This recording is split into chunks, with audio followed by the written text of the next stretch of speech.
Isabelle Deschamps, je suis chef propriétaire du Café des Campi à Rosemont. Quand j'ai rencontré mon conjoint, Nicolas Vardaro, il travaillait déjà dans des cafés italiens. Moi, je travaillais en pâtisserie. Et comme lui est italien et vegan, et moi, ça fait 20 ans que je suis végétarienne, donc on s'est dit que ce serait une bonne opportunité d'explorer ce territoire-là. Donc, on s'est vraiment lancé dans la cuisine végane, mais plus italienne. Et d'ailleurs, j'ai eu le plaisir de pouvoir travailler à développer des recettes avec sa mère et aussi avec sa grand-mère, qui sont des pros de la cuisine italienne, et de travailler avec elle à véganiser des recettes. Ici, au Café des Campi, on fait des produits d'inspiration italienne.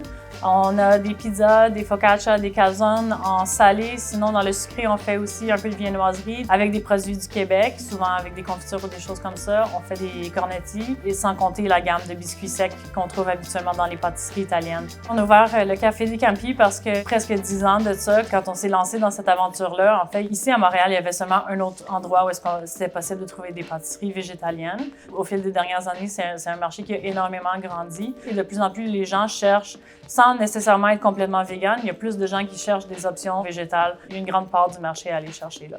On s'est jamais affiché comme étant vegan en l'écrivant un peu partout. On disait aux gens qui posaient la question, mais pour nous, avant tout, c'était important d'être une option pour le quartier. Généralement parlant, les gens, ils vont pas manger un biscuit puis se dire il me semble qu'il manque de l'œuf dans mon biscuit. C'est des choses qui passent inaperçues, donc c'est comme plus facile d'offrir des produits véganes à l'ensemble des gens sans nécessairement qu'ils s'en rendent compte. Il y a des clients qui viennent depuis 5-6 ans.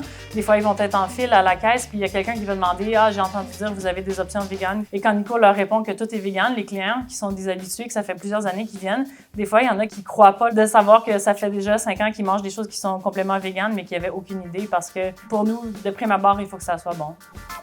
Ce qui est important de savoir quand on veut remplacer un ingrédient, c'est toujours de voir c'est quoi le but de l'ingrédient dans la recette pour savoir comment on peut le remplacer. La tartelette au tiramisu, par exemple, il y a plusieurs composantes, certains qui ont été plus faciles à véganiser que d'autres. Par exemple, le fond de tartelette, dans les ingrédients où est-ce qu'il y a à remplacer, on va voir le lait qui est très facile à remplacer, seulement d'utiliser un lait végétal. Et la même chose pour remplacer le beurre, d'utiliser un gras végétal qui a une tenue. Bon, là, ça fait 10 ans que je développe des recettes, mais au fil de ces années-là, il y a eu beaucoup de tests pour arriver à être capable de faire une crème qui ressemble à une crème pâtissière, à une crème anglaise. Sinon, dans ce cas-ci, c'est de faire un type mascarpone vegan. Pour faire ça, ça a pris beaucoup d'essais-erreurs pour aller trouver ce que moi j'appelle des poudres magiques, en fait, pour aller chercher une texture égale. Donc, dans ce cas-ci, j'utilise un peu de fécule de maïs, un peu d'agar-agar pour épaissir ma crème au lieu d'utiliser un jaune d'œuf pour aller chercher la texture qui ressemble vraiment à celle d'un mascarpone fouetté.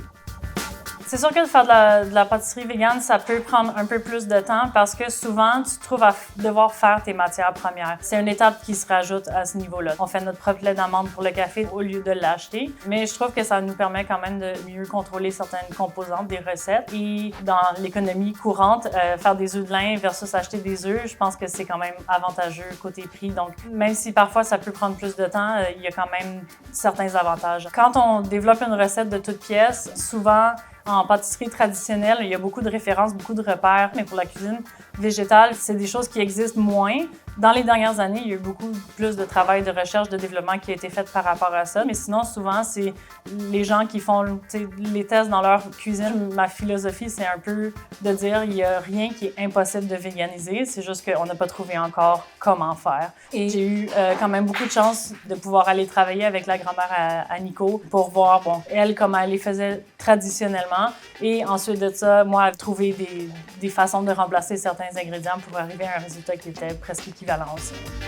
Un des produits qu'on fait ici, c'est un biscuit comme super classique qu'on trouve dans toutes les pâtisseries italiennes. C'est les amaretti. Donc, en soi, c'est pas très compliqué à remplacer ce qui est pas vegan là-dedans. C'est des blancs d'œufs. Dans les dernières années, je pense qu'il y a beaucoup de gens qui ont pris connaissance de l'aquafaba comme remplacement d'œufs. Donc, le jus de cuisson des pois chiches qui se monte de façon identique à des blancs d'œufs pour faire une meringue. J'utilise quand même des pois chiches ailleurs dans d'autres plats. Donc, c'est un produit que j'ai, si on veut, gratuitement. Ça me permet de réduire les déchets que je produis, mais aussi, en fait, c'est un excellent remplacement d'œufs que j'aime beaucoup utiliser.